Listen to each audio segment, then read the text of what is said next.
कि अगर proper mother feed नहीं आ रहा है या मदर फीड बच्चे के लिए कम पड़ रहा है तो उसमें हम क्या आहार एक्स्ट्रा दे सकते हैं या किस मात्रा में क्या दे सकते हैं जिससे कि बच्चे का पेट पूरे पोषण से भरे और उसको कमजोरी ना महसूस हो। मैं पहले तो आपको इस सवाल के लिए बहुत बहुत धन्यवाद देना चाहता हूं, क्योंकि ये एक इतना ज्वलंत सवाल है और समाज में इसके पीछे बहुत सारी भ्रांतियां मौजूद हैं।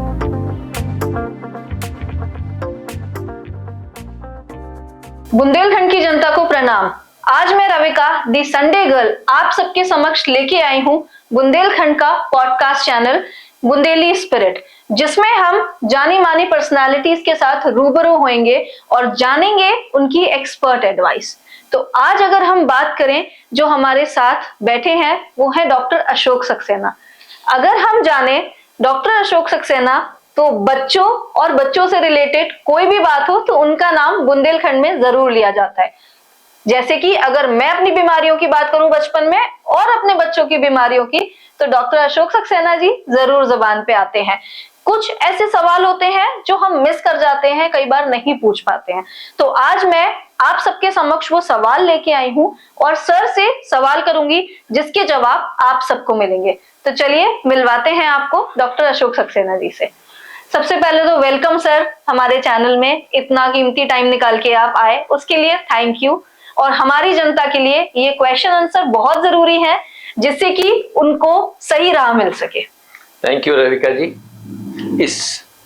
पहले तो मैं आपके इस बुंदेली स्पिरिट के लिए सारी शुभकामनाएं देता हूं और उम्मीद करता हूं कि आपके इस पॉडकास्ट चैनल से बुंदेलखंड की सभी जनता को उनकी सारी समस्याओं का या उनके जो भी क्वेरीज हैं उनके आप हर फील्ड के अलग अलग एक्सपर्ट्स बुला के उनके सवालों के जवाब निकाल के जनता का आप एक आंसर दिलवाएंगे। I wish you all the best. Thank you thank you. तो सर अगर हम बात करें बच्चों की, तो बच्चों में बहुत सारी एज होती है, उस हिसाब से तो हमारा एपिसोड खत्म ही नहीं होने वाला है। तो सबसे पहले पहली सीढ़ी से शुरू करते हैं जो कि हमारे नवजात शिशु, न्यू बॉर्न बेबीज। उनके बारे में अगर हम बात करें तो जब हमारे नवजात शिशु होते हैं तुरंत हमें क्या केयर करनी पड़ती है या इमीडिएट इफेक्ट में हमें क्या देना चाहिए?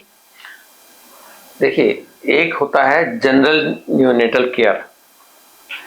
मैं खास तौर से बुंदेलखंड में बैठा हुआ हूँ। बुंदेलखंड की अपनी कुछ अलग समस्याएं हैं। यहाँ कुछ बच्चे कमज़ोर पैदा होते हैं, कम वजन के पैदा होते हैं। माँ का अपने आप में ओवरऑल न्यूट्रिशन कम होता है, जिसकी वजह से ये सारी दिक्कतें आती हैं। पहले मैं जवाब देता हूँ आपको कि नवजात शिशु की देखभाल सबसे पहले पैदा होते साथ क्या क्या करना चाहिए जी। बच्चे को पहला कोशिश हमको ये करनी चाहिए कि जहाँ तक संभव हो सके बच्चे को अस्पताल में डिलीवरी करवानी चाहिए, जहाँ पे कि उसकी हर तरह की माँ की भी देखभाल हो सके, बच्चे की भी देखभाल हो सके, बच्चे को सारी की सारी केयर मिल सके और डिलीवरी के दौरान होने वाले माँ के कॉम्प्लिकेशन से भी बचाव हो सके। बच्चे के लिए ज़रूरी ये है कि डिलीवरी के तुरंत बाद बच्चे को एक अच्छे से साफ कपड़े में लपेट के उसको गर्मी दी जाए। उसके बाद में उसका हम चेक करते हैं कि उसका जो है सांस लेने की प्रक्रिया ठीक है कि नहीं है, उसके कोई बाकी और कोई उसको प्रॉब्लम तो नहीं है। तो थर्मल रेगुलेशन सबसे इम्पोर्टेंट है, जिसमें हम कहते हैं कि बच्चे को अच्छे से साफ कपड़े में लपेट के रखिए। उसके जिस पानी में तैरता हुआ पैदा आता है उसको इमीडिएटली सुखाना है और गर्म वातावरण में रखना है उसको। उसके बाद में फिर हम बाकी एग्जामिनेशन के बाद देखते हैं कि बच्चे में किसी तरह की कोई प्रॉब्लम तो नहीं है, सांस ठीक से ले रहा है कि नहीं ले रहा है, हाथ पैर उसके बहुत ज़्यादा नीले तो नहीं है, उसकी कड़ाई कैसी है, रोने की आवाज़ कैसी है। तो इन सब बिंदुओं पर ध्यान देने के बाद में हम आगे बढ़ते हैं। जी। तो जहां तक अगर हम नवजात शिशु की बात करें तो उसी से रिलेटेड एक सवाल सर ऐसा है, जो लेडीज कई बार मतलब मैं अगर 90% रेशियो देखूं वो डायरेक्ट कनेक्ट नहीं करती हैं इस सवाल के लिए, उनको इस सवाल की झिझक होती है। तो ये सवाल डायरेक्ट मैं उनकी तरफ से आपसे पूछ रही हूँ कि अगर प्रॉपर मदर फीड नहीं आ रहा है या मदर फीड बच्चे के लिए कम पड़ रहा है तो उसमें हम क्या आहार एक्स्ट्रा दे सकते हैं या किस मात्रा में क्या दे सकते हैं जिससे कि बच्चे का पेट पूरे पोषण से भरे और उसको कमजोरी ना महसूस हो? मैं पहले तो आपको इस सवाल के लिए बहुत बहुत धन्यवाद देना चाहता हूं, क्योंकि ये एक इतना ज्वलंत सवाल है और समाज में इसके पीछे बहुत सारी भ्रांतियां मौजूद हैं।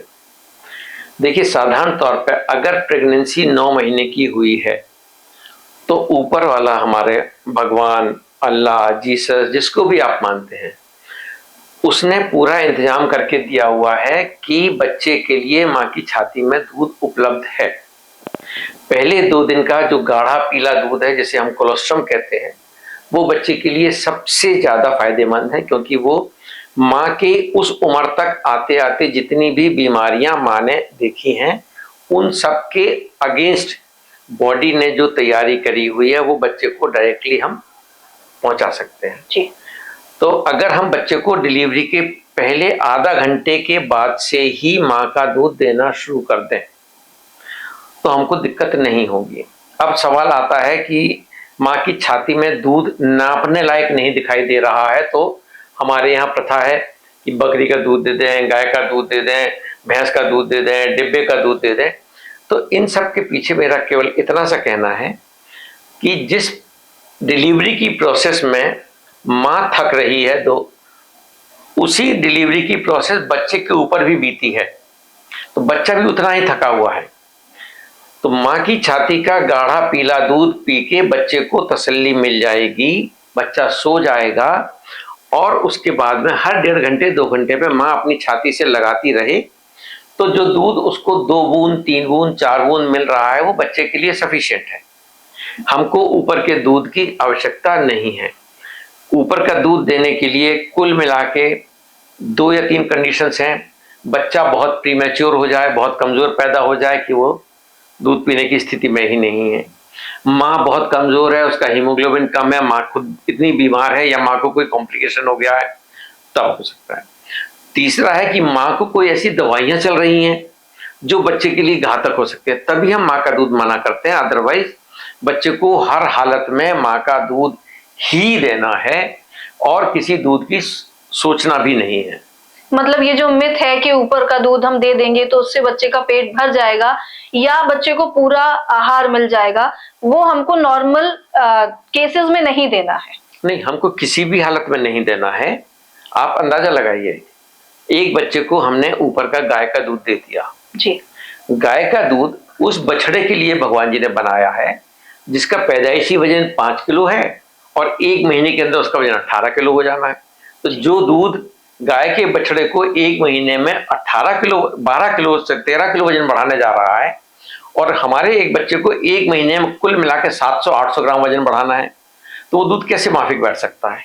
वो कंपैरिजन ही नहीं है। दूसरी चीज, हम ऊपर का दूध पिलाने के लिए या तो फिर बोतल का इस्तेमाल करेंगे, या हम कटोरी चम्मच का इस्तेमाल करेंगे, या रुई के फाये का इस्तेमाल करेंगे। इस सब प्रक्रिया में हम गंदगी बच्चे के पेट में पहुंचाने जा रहे हैं, जो बच्चे के लिए घातक है, वो नुकसान करेगा। बच्चे की आंतों को हम पहले से ही बीमारियों के लिए सेंसिटाइज करने जा रहे हैं, जो आगे की जिंदगी में उसके लिए नुकसानदायक होने वाला है। मतलब हम पहले ही उनको इन्फेक्शन से मिला रहे हैं ये चीजें देके, जिससे कि जो बच्चे आगे ऑब्वियसली फेस करेंगे आफ्टर सम टाइम। बिल्कुल सही बात है। तो ये बहुत अहम सवाल है आप सबके लिए जो इस सवाल से दूर भागते हैं कि नहीं, माँ का दूध या एक मदर फीड एक ऐसा टॉपिक है हम बात नहीं करते हैं। तो प्लीज उस टॉपिक पे बात करिए और प्लीज जानिए कि ये आपका हक है जानना। अब हम बढ़ते हैं अपने नेक्स्ट सवाल के लिए, जो कि माँ से रिलेटेड है। बहुत ही अहम सवाल है उन सब माओं के लिए जो अभी अभी बिल्कुल न्यू बॉर्न बेबी को हम लोग के लिए लेके आई हैं। तो सबसे पहला और इम्पोर्टेंट क्वेश्चन इस लाइफ से रिलेटेड सर ये होता है कि जब माँ डिलीवरी देती है उसके बाद हम लोग ये एक मिथ रखते हैं कि माँ को दाल का पानी देना है, हमें खिचड़ी देनी है, हमें 1.25 महीने तक प्रॉपर फूड नहीं देना है। तो माँ को क्या उन चीजों से प्रॉपर जो कैलोरी, प्रोटीन या जो भी हम पहुंचाना चाहते हैं, क्या वो दाल के पानी से, खिचड़ी से, दलिए से उनको प्रॉपर मिलती है? क्योंकि ऑलरेडी 9 महीने माँ उस सीन से गुजरती है कि किसी बार किसी को वॉमिट ज्यादा हो रही है, कुछ फूड डाइजेस्ट नहीं कर पाती है, तो ऑब्वियसली वो 9 महीने कई बार नहीं खा पाती है। एंड उसके भी आप 45 डेज तक अगर हम इन चीजों पे रखते हैं तो क्या ये सही है, या हमको कुछ इसके अगेंस्ट रखना चाहिए, मतलब हमें प्रॉपर आहार देना चाहिए, या हमें सिंपल वही फूड जो दाल का पानी, खिचड़ी होता है, ये देना चाहिए? देखिए रविका जी, डिलीवरी में अगर नॉर्मल डिलीवरी है तो और सिजेरियन डिलीवरी है तो नॉर्मल डिलीवरी में माँ का करीब करीब 1.25 लीटर खून खर्च हो जाता है, और अगर सिजेरियन डिलीवरी हुई है किसी कारणवश तो उसका 1.5 लीटर खून खर्च हो जाना है। तो जिस माँ का 1.5 लीटर खून खर्च हो गया है उसमें कमजोरी आएगी ही आएगी। उसने वो 9 महीने के दर्द सहन करने के बाद डिलीवरी में उसने जो प्रक्रिया प्रोसेस से गुजरी है उसको कमजोरी बहुत ज्यादा आ गई है जी। कमजोर माँ को हम खाना नहीं दें तो उसके रिजर्व स्टॉक से वो उसको बच्चे को थोड़ा दिन तक तो दूध पिला लेगी, उसके बाद में वो दूध कहाँ से, जब दूध बना ही नहीं, माँ को खुराक मिली ही नहीं, तो दूध कैसे बनेगा? और जब दूध नहीं मिलेगा तो फिर हम बच्चे को पिलाने के लिए मजबूरी में हम ऊपर का दूध शुरू करेंगे, उसकी वजह से बच्चे को फिर बीमार होना पड़ेगा। कायदे से अगर हम डिलीवरी के बाद माँ को, देखिए एक चीज समझ लीजिए, बच्चा बच्चेदानी में से पैदा होता है, आंतों में से पैदा नहीं होता। खाना हम आंतों में, स्टमक में खाते हैं, जो वहां से डाइजेस्ट होता हुआ जाता है उससे खून में ताकत बढ़ती है, वो खून पूरे शरीर में जाता है। तो माँ की खुराक जितनी अच्छी, जितनी ताकत वाली और जितनी जल्दी शुरू करी जाए, बच्चे के लिए उतना दूध ज्यादा अच्छा और ताकत वाला बनेगा, वो पौष्टिक होगा। कमजोर माँ, कमजोर खाना, दूध कमजोर, बीमार बच्चा। जो बच्चे माँ का दूध नहीं पूरी तरह ले पाते हैं वो और बच्चों के मुकाबले में 5 गुना ज्यादा बीमार पड़ते हैं। उनको सर्दी जुकाम ज्यादा होता है, उनको दस्त उल्टी ज्यादा होते हैं और उनको दिक्कतें हर तरह की रहती हैं।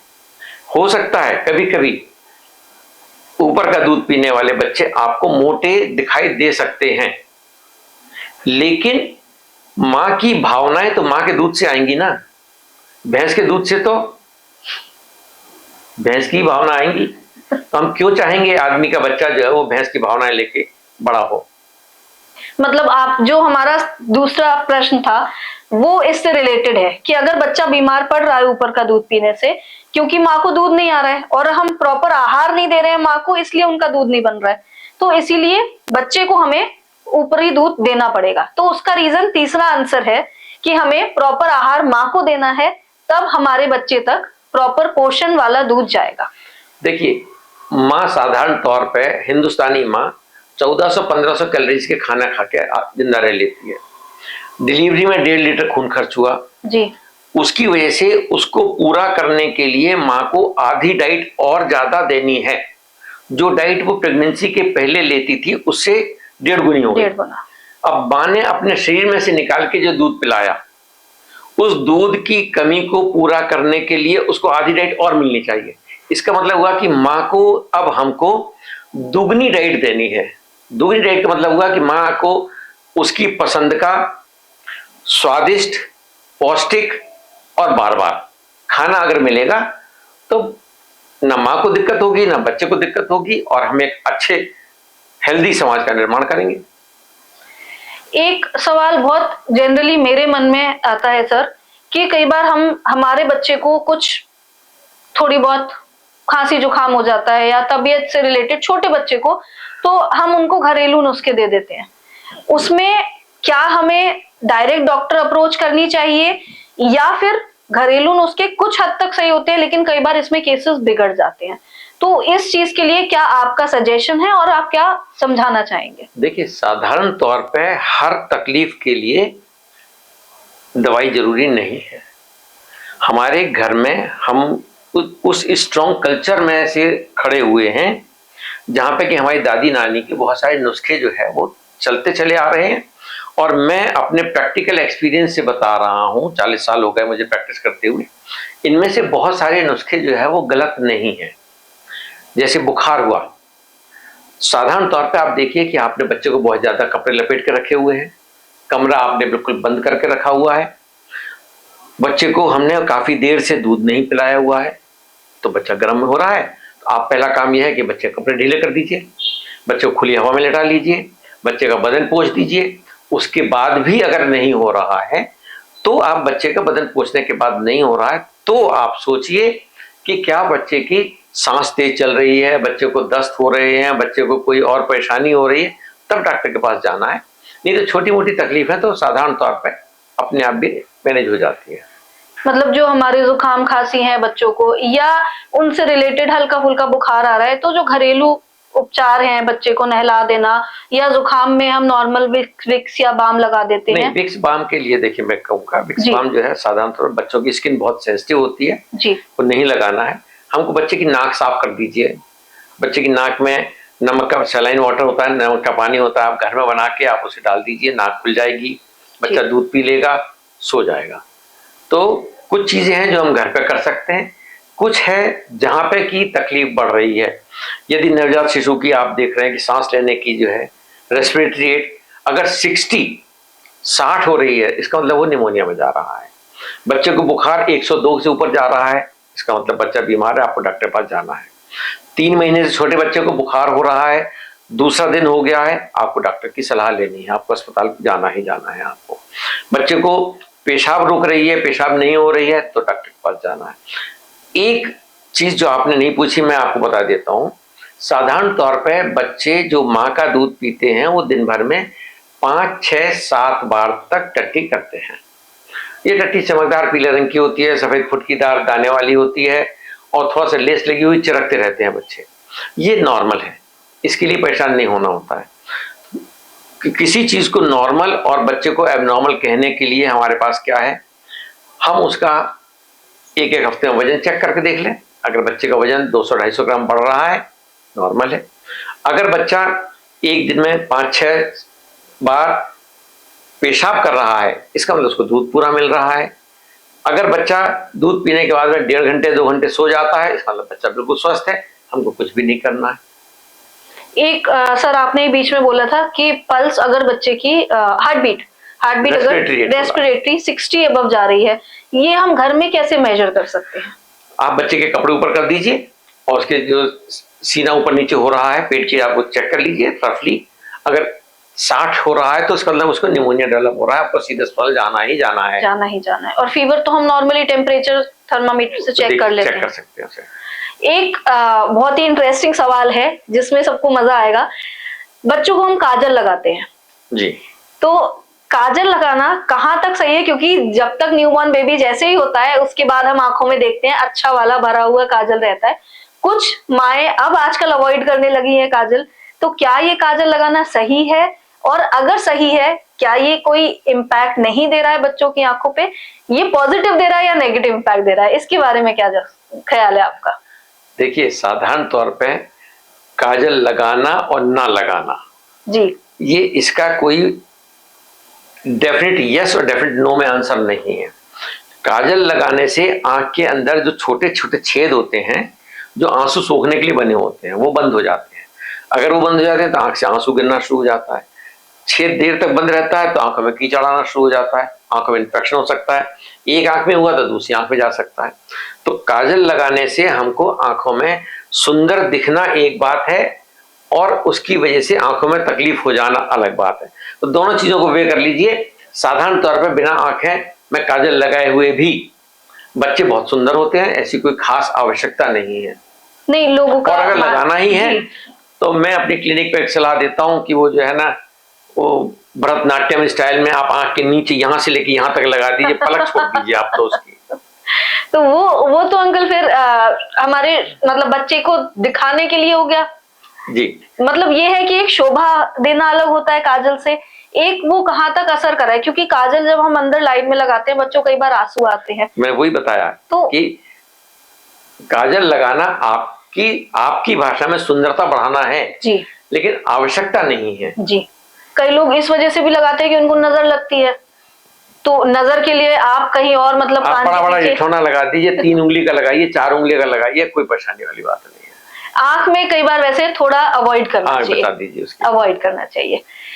अब जैसे सर हमने नॉर्मल अपने न्यूबॉर्न बेबीज की बात करी जी, थोड़ा इस एज से ऊपर उठते हैं और इन सब के बीच में एक इम्पोर्टेंट सवाल आपकी जर्नी के बारे में जानना चाहेंगे। फिर हम दूसरे चरण में पैर रखते हैं। तो सबसे पहली चीज, आपकी जर्नी, आप झांसी से ही पढ़े, आपने झांसी ही क्यों चूज किया? आप दिल्ली, बॉम्बे, मेरे ख्याल से आपको ऑफर्स होंगे, आपकी जो डिग्री है उसके अकॉर्डिंग आपको ऑफर्स बहुत होंगे, बट तब भी आपने झांसी चूज किया। इसका पीछे रीजन क्या है और इंस्पिरेशन क्या है?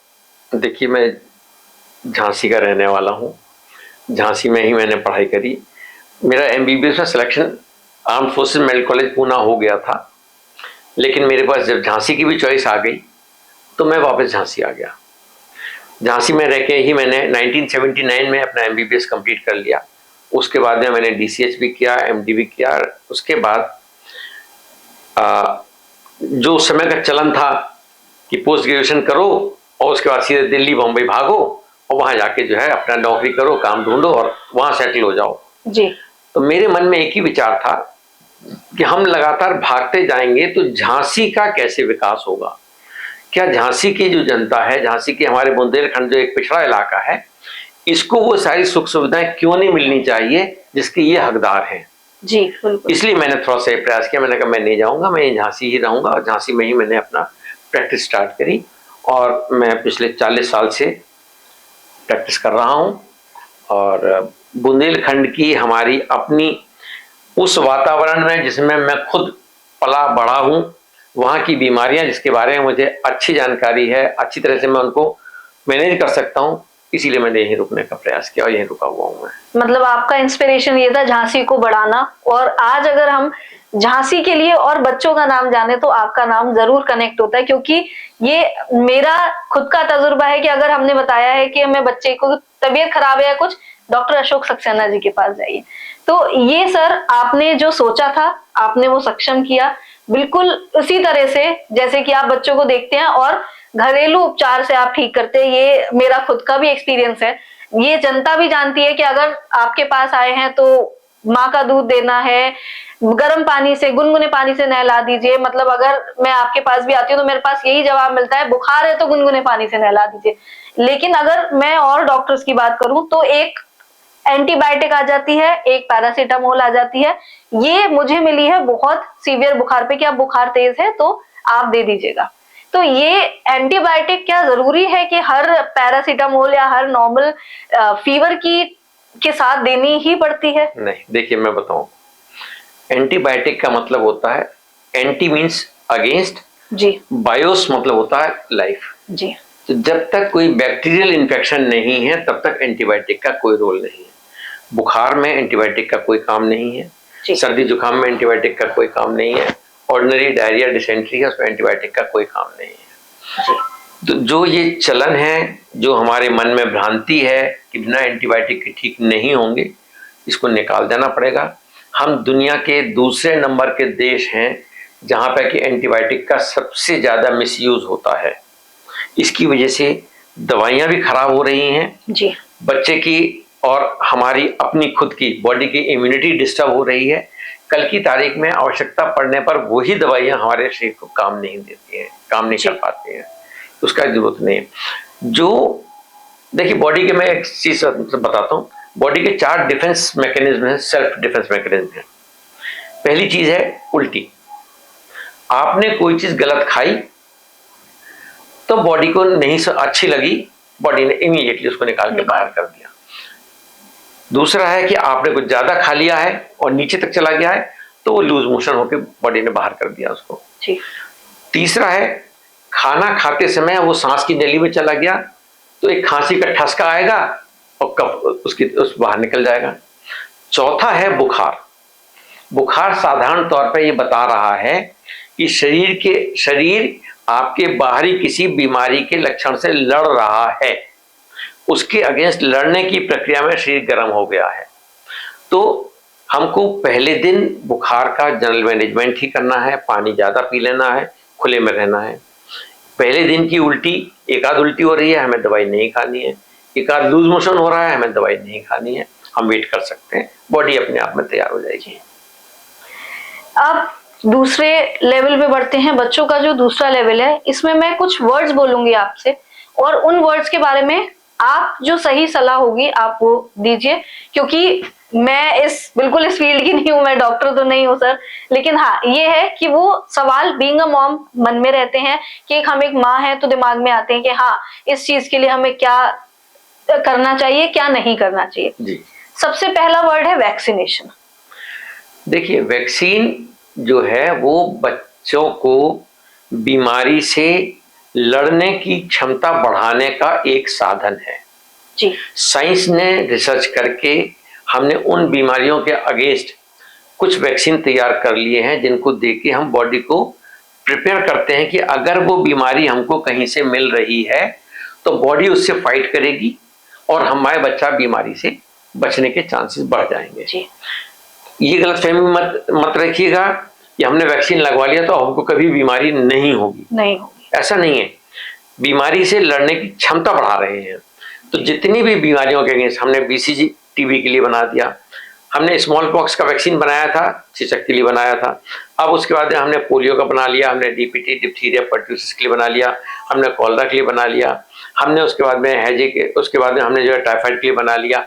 सारी बीमारियों जिनके अगेंस्ट वैक्सीन बनते चले जा रहे हैं, उन वैक्सीन को हम अगर बच्चों को उनके शेड्यूल के हिसाब से लगा देते हैं जी। तो हमारा बच्चा जो है उन बीमारियों से लड़ने की क्षमता लेके और बड़ा होता रहता है। जी। सेकंड वर्ड है कॉमन इलनेस।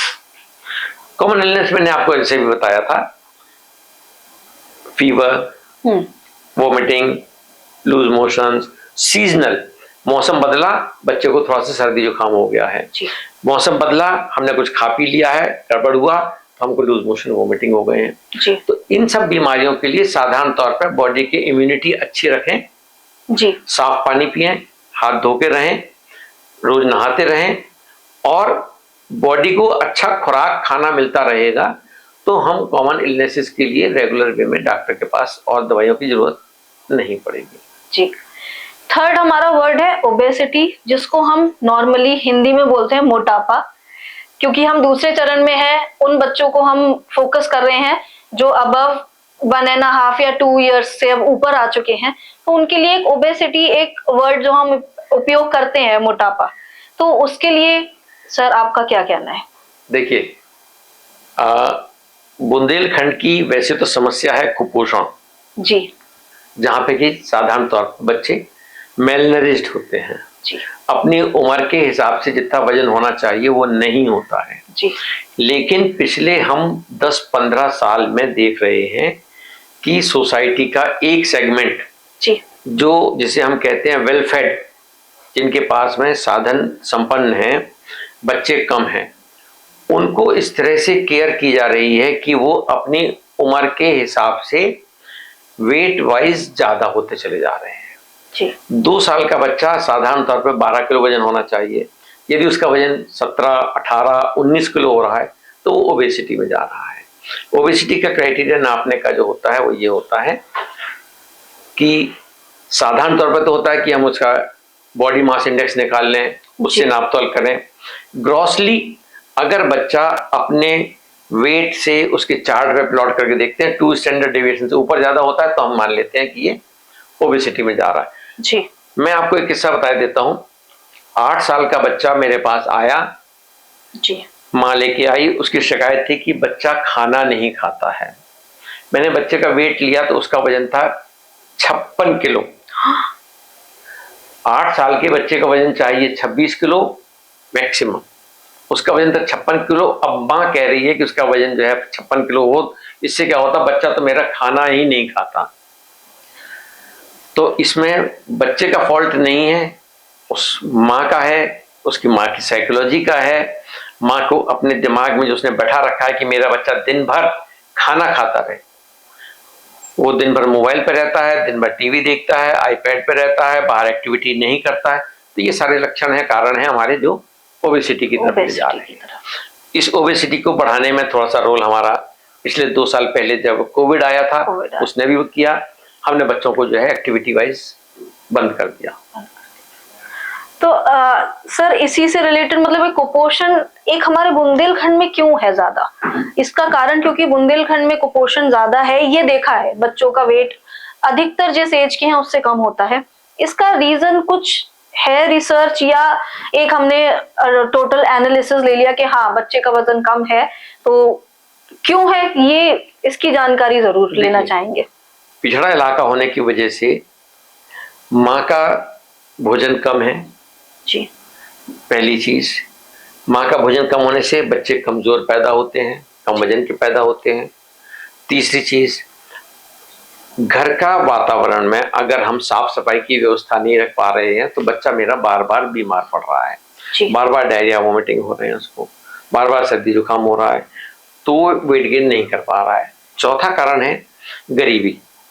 माँ और बाप के पास में इतने साधन ही नहीं है कि वो बच्चे को पूरी तरह से खाना खिला पाए। तो उसको पूरा करने के लिए एजुकेशन का रोल ये है कि हम बच्चे को बिना पानी मिलाए हुए दूध अगर देना पड़ता है हमको, तो हम पानी मिला के क्यों देना चाहते हैं? उसकी वजह हमारे पास गरीबी है। हम ऊपर का दूध खरीदते हैं, पूरा नहीं पड़ता है, हम पानी मिला के पूरा कर देते हैं। अगर माँ की खुराक अच्छी हो, माँ कम बच्चे पैदा हो, माँ को जो है हम पूरी एजुकेशन दे पाएं, उसको समझा पाएं, तो बच्चा माँ का दूध पिएगा, बड़ा होता चला जाएगा। 6 महीने के बाद दांत निकल आएंगे, उसको खाना मिलना शुरू हो जाएगा, तो बच्चा बीमार भी नहीं पड़ेगा और नॉर्मल बच्चा हो जाएगा, बीमार भी नहीं पड़ेगा। बिल्कुल। तो ये मतलब ये हर एक सवाल एक दूसरे से कनेक्टेड है। बिल्कुल पक्की बात है। अगर हम न्यू बॉर्न लेके चलें, फिर हम थोड़ी ऊपर उम्र में आते हैं जिसमें वैक्सीनेशन बहुत इंपॉर्टेंट है। एक बहुत खास सवाल है आजकल, जैसे हम माए, मतलब मैं तो अपना भी एग्जांपल दूंगी, मैं सनस्क्रीन लगाती हूँ जी। क्या सनस्क्रीन बच्चों को अप्लाई करना चाहिए? क्योंकि ये सवाल मेरे पास पहले आया था कि सनस्क्रीन क्या हमें बच्चों को लगानी चाहिए। तो एज अ डॉक्टर आप क्या एडवाइस करते हैं, सनस्क्रीन बच्चों को लगानी चाहिए या नहीं लगानी चाहिए, और लगानी चाहिए तो क्यों? देखिए, बुंदेलखंड एक ऐसा इलाका है जी, जहां सूरज की रोशनी बहुत अच्छी और प्रचुर मात्रा में उपलब्ध है। सूरज की रोशनी हर व्यक्ति को हर समय नुकसान नहीं करती है। कुछ लोगों की स्किन सेंसिटिव होती है, उनको नुकसान करती है, तो उनके लिए सनस्क्रीन का रोल है। हम तो सूरज की रोशनी से हमें तो विटामिन डी भी चाहिए है जी। अगर हमने बच्चों को शुरू से ही सनस्क्रीन लगा दिया तो विटामिन डी का एब्जॉर्प्शन भी नहीं हो पाएगा, तो बच्चों को हमें बाद में सप्लीमेंट के तौर पे विटामिन डी अलग से देना पड़ेगा। बिल्कुल। तो मैं तो सनस्क्रीन के बहुत ज्यादा फेवर में नहीं है, unless it is really indicated. और ये इंडिकेट कैसे होता है सर? मतलब जैसे हमें कैसे पता चलेगा, जैसे मेरे 2 बच्चे हैं, मुझे किसको सनस्क्रीन लगानी है किसको नहीं लगानी है, अथवा मैं तो नहीं इस्तेमाल करती हूँ लेकिन अगर करनी है तो ये हम एनालाइज कैसे कर सकते हैं? इसके लिए आपको मैं प्रॉपर व्यक्ति नहीं मानूंगा अपने आप को।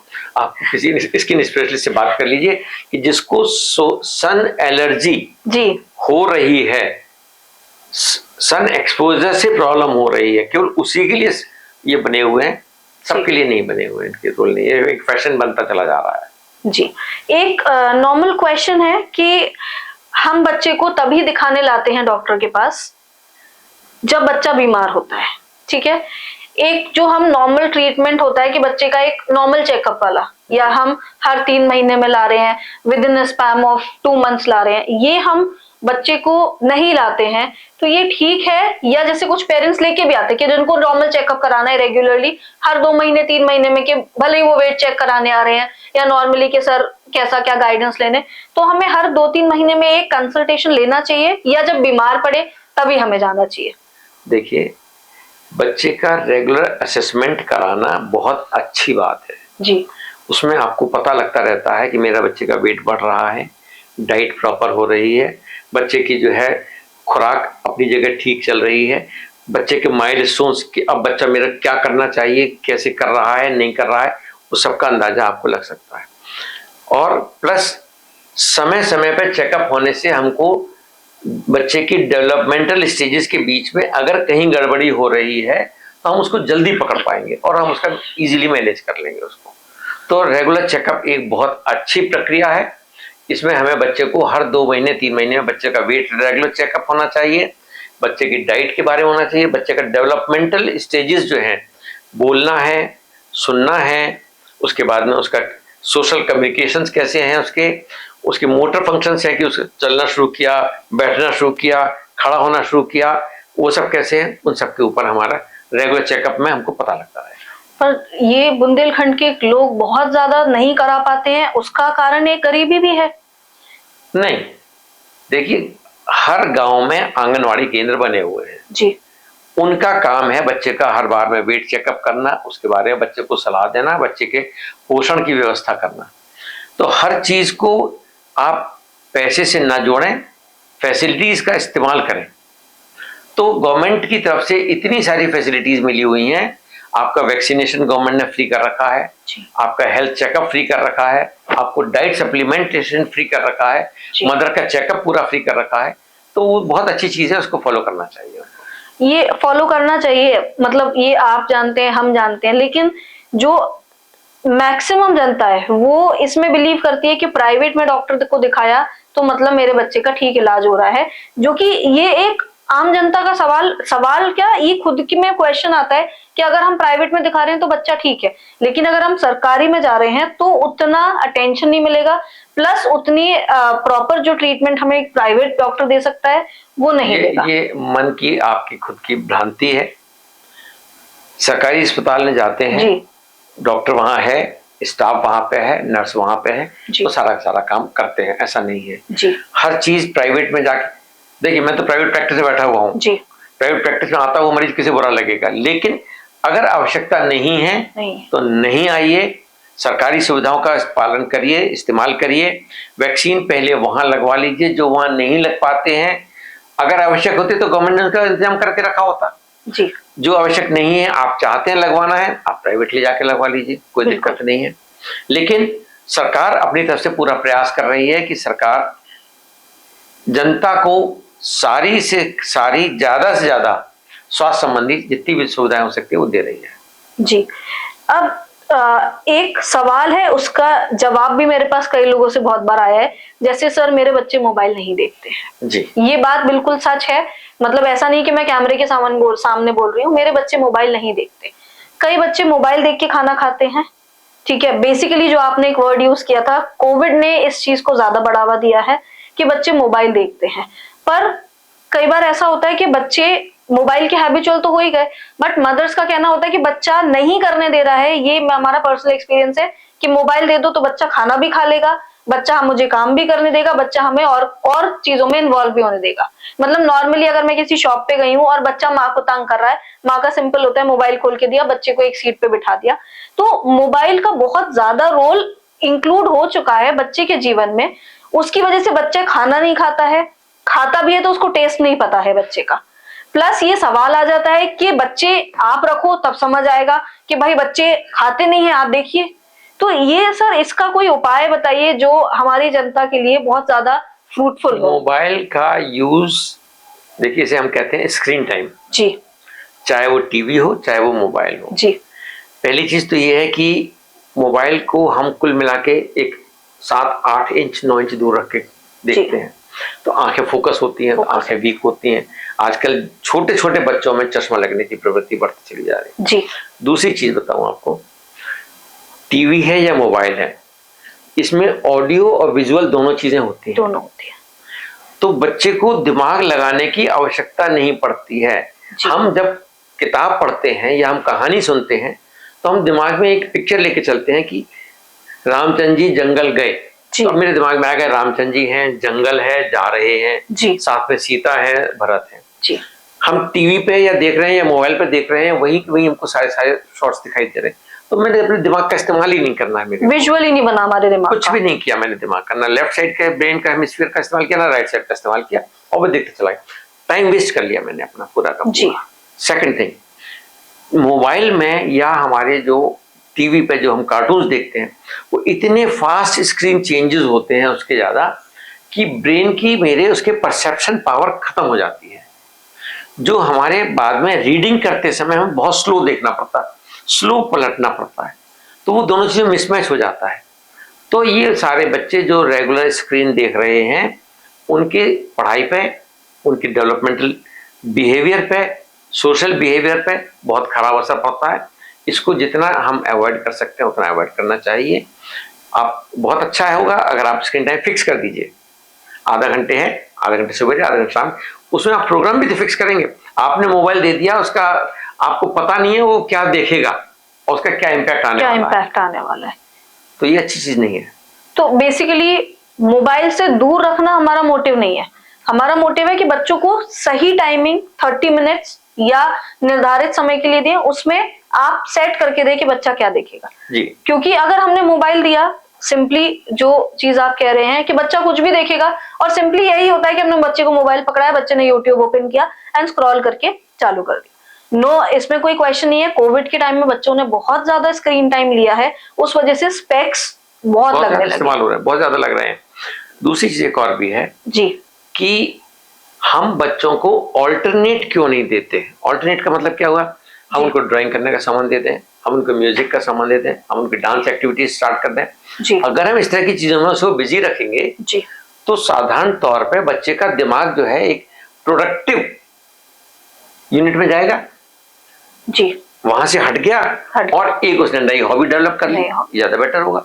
मतलब रादर देन हम मोबाइल देने की जगह बच्चों को कलर और ड्राइंग दे दें, वो कलर करे, हम खाना खिलाएं। बिल्कुल ठीक बात है। तो उसमें एक्टिविटी भी हो रही, बच्चा खाना भी खा रहा है। बिल्कुल ठीक बात। क्योंकि कई बच्चों को देखा है खाना तो खा लिया, लेकिन अगर वही बिना मोबाइल के आपने वही खाना खिलाया तो बच्चों को टेस्ट याद नहीं, लेकिन वो मोबाइल के संग में वो खाना ऑलरेडी 1-2 दिन पहले खा चुके हैं, उसे पता ही नहीं है क्या खाया, ये भिंडी की सब्जी बनी थी या कद्दू की सब्जी बनी, कद्दू की सब्जी। एग्जैक्टली। तो ये कुछ सवाल जो हमारे साथ स्पेशली हमने आपसे पूछे, इन सबका एक ओवरव्यू सर आप क्या देंगे कि बच्चों को इन सबका, एक कहते हैं ना कि पूरे सारे सवालों का एक निचोड़, कि हमें बच्चों को प्रॉपर क्या एनवायरनमेंट देना चाहिए जिसमें हमारा बच्चा हेल्दी प्लस मेंटली हेल्दी बने। देखिए, बच्चा एक नेचर्स गिफ्ट है जी, इसको बड़े होने में साधारण तौर पे बहुत ज्यादा एफर्ट्स करने की आवश्यकता नहीं है जी। नेचुरल वे में आप उसे छोड़ दीजिए। न्यूबॉर्न है, ब्रेस्ट फीड कराइए, 6 महीने का हो गया है खाना खिलाइए, 1 साल का हो गया है बाहर जाने लायक हो गया, आप उसे चलने दीजिए, उसकी एक्टिविटी को नोटिस करिए, एंजॉय करिए, और उसकी नई हॉबीज में आप कुछ अपनी तरफ से ऐड कर दीजिए, बच्चा बड़ा होता चला जाएगा। पढ़ाई के पीछे मैं एक जरूर बोलने जा रहा हूँ, पढ़ाई के पीछे बहुत ज्यादा परेशान ना हो, ना करें। हर बच्चे की अपनी एक कैपेबिलिटी होती है, हर बच्चे का अपना एक मेंटल मेकअप होता है, उसकी लाइकिंग होती है जी। उसको समझने की कोशिश करें, उसको उस फील्ड में आगे बढ़ने दें, तो वो अपने आप में जो उसके नेचुरल उसके अचीवमेंट लेवल्स होंगे वो उसको अचीव कर लेगा। हम हाथी को पेड़ पर चढ़ना सिखाने की कोशिश करेंगे, दिक्कत हो जाएगी। ना हम मछली को जो है हम जमीन पर दौड़ लगवाने के लिए बोलेंगे तो बेकार है, लेकिन वही मछली पानी में बहुत अच्छा स्विम करेगी, वही हाथी जंगल में रह के बहुत अच्छा काम करेगा। उसकी आइडेंटिटी को, उसके नेचर को ग्रो कराइए, सप्रेस ना करें। बिल्कुल, मतलब हमें फोर्स नहीं करना है, बिल्कुल भी नहीं करना चाहिए। Be a friend to your child. और इसके साथ एक वर्ड और आता है कंपैरिजन, जो हम बच्चों के साथ करते हैं पढ़ाई में, कि वो इतना पढ़ता है, वो अच्छा पढ़ रहा है, तुम उतना टाइम नहीं दे रहे हो। मतलब ये नॉर्मल डायलॉग्स होते हैं मदर के, कि मतलब मैं भी एक मदर हूं तो मैं ये डिनाई नहीं करूंगी कि बच्चे को कंपटीशन या एक कंपैरिजन कोशिश करते हैं नहीं दे, लेकिन सर एक ये वर्ड आता है कि हम कंपेयर करते हैं बच्चे को। कंपेयर करने की आवश्यकता नहीं है, हर बच्चा अपने आप में नॉर्मल है जी, उसकी अपनी नॉर्मल लाइकिंग डिसलाइकिंग है जी। कंपैरिजन से कोई फायदा नहीं होने वाला, प्रेशर डालने से कोई फायदा नहीं होने वाला। मैं तो कहूंगा कि अगर किसी बच्चे के, आपके बच्चे के 40% नंबर आए हैं किसी एग्जाम में जी, आप उसको हैरेस मत करिए, परेशान मत करिए, थोड़ा सा एनकरेज करिए। जिस दिन वो 50% लेके आ जाए आप उसको सेलिब्रेट करना स्टार्ट कर दीजिए जी, कि तुमने 10% बढ़ा दिए हैं, दिस इज अचीवमेंट। तो वो उस पॉजिटिव फ्रेम में चलेगा तो 50 से वो 60 पे आ जाएगा। अब 40 वाले को आप कहना चाहते हो कि तुम जो है 95% मार्क्स लेके क्यों नहीं आ रहे हो और तुम्हारा आईआईटी में सिलेक्शन क्यों नहीं हो रहा है, ये गलत है, इससे कोई फायदा नहीं। दूसरी चीज, हर बच्चे को ये भी हो रहा है कि 95% लेके आए तो भी उसे जो है उसके अचीवमेंट को सेलिब्रेट नहीं कर रहे हैं, तुम्हारे 98 क्यों नहीं आए। अरे भाई उसके 95 है, 95 को सेलिब्रेट तो करो। एग्जैक्टली है, उसको पॉजिटिव फ्रेम में रखोगे तो हो सकता है वो अपने आप में करके दे देगा, अगर उसको लगेगा तो नेक्स्ट ईयर और अच्छा ले आएगा, और अच्छा कर देगा वो। और नहीं भी करेगा तो 95 हम जैसों के मुकाबले तो बहुत अच्छे हैं, हम तो 60% भी नहीं थे। एग्जैक्टली वो कहते हैं ना कि 95 में तो 2 जन पास हो जाते हैं इजीली। नहीं, 3 लोग पास होते भाई। हम लोग 33% वाले हुआ करते थे। एग्जैक्टली मतलब बेसिकली हमें फोर्स नहीं करना है बच्चों बिल्कुल को। भी नहीं करना है। तो ये आज हमारे सवाल बहुत सारे मैंने कोशिश करी है कि आप जनता की तरफ से मैंने सर के साथ रखे हैं। इसके बाद भी अगर आपके कुछ सवाल बचते हैं तो प्लीज आप नीचे कमेंट में बताइए। ये मेरा प्रॉमिस है, बुंदेली स्पिरिट में नेक्स्ट वीडियो में जरूर मैं आपके सवालों के जवाब दूंगी। जो भी सवाल है प्लीज कमेंट करिए और चैनल को सब्सक्राइब जरूर कर लीजिए, क्योंकि ऐसी जानकारी आपको और भी मिलेंगी और इसके बहुत सारे एपिसोड्स आने वाले हैं। आपका किस एज का बच्चा है मेंशन करिए, क्या प्रॉब्लम है, क्या आप डिस्कस करना चाहते हो या आप भी हमें बताइए, तो बिल्कुल मैं इसको आगे लेके आऊंगी, क्योंकि ये मेरा चैनल नहीं है, ये हमारे बुंदेलखंड का चैनल है।